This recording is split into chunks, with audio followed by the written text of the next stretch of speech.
अरे हई बड़ा सज धज के बैग उठा के कहाँ जात हवा हो? अरे पगली जात है कमाए लुधियाना।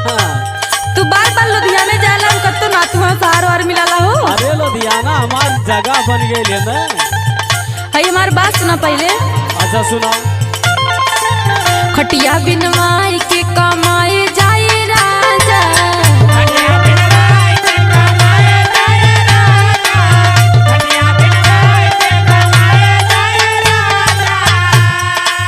चौकी पे सूती ले आवेला नहीं मांजा, चौकी पे सूती ले आवेला नहीं मांजा।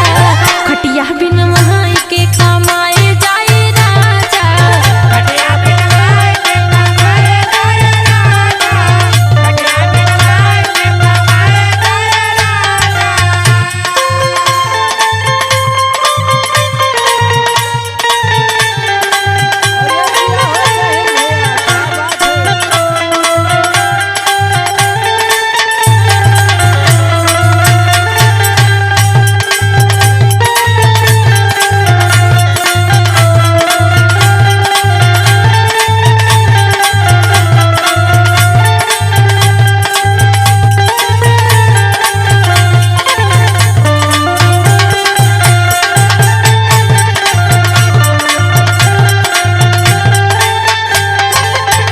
अच्छा एक बात बताओ।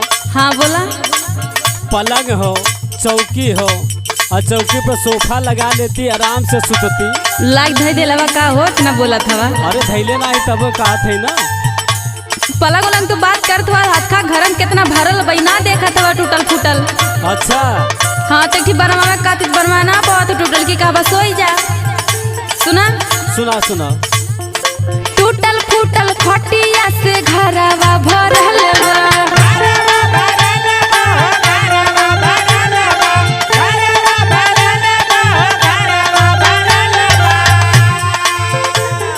तूहे ता कमाई लेके चिंता पड़ल बा।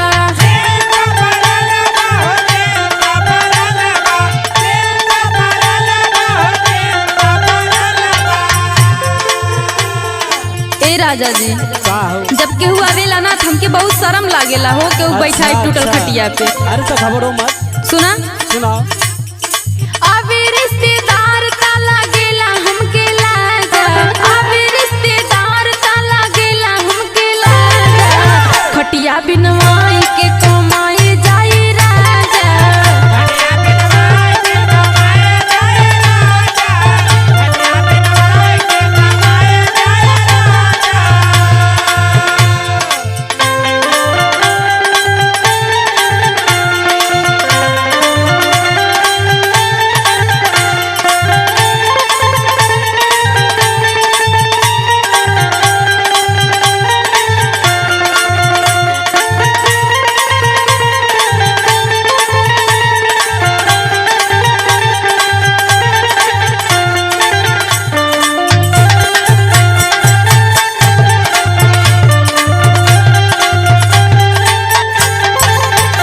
अच्छा सुन सुन, ऋषियो मत। हई बैगो के पहले धरा तबे खुश हो नहीं खुश ना हो। अरे ऋषियो मत, हम बतावत है। का बतावत जब हवा? कमाए जब पैसा भेजब तो पंकज के बुलाए के बिनवा ले है। हाँ तू अपन काम करी दूसरे काम करी है अरे भगवान जानत ही का? एक सीसी दे देवी तो आए के बन दे। हमरे लगे वो कुल ना चलाला। अच्छा हाँ सुना पहले हमार बात सुना। सुना सुना। उतारी के बाधवा तू लाई हा खरीद के,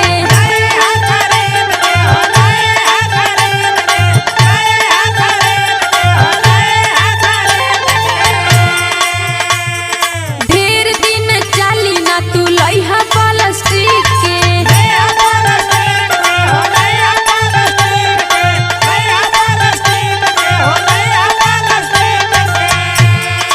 जाए से पहले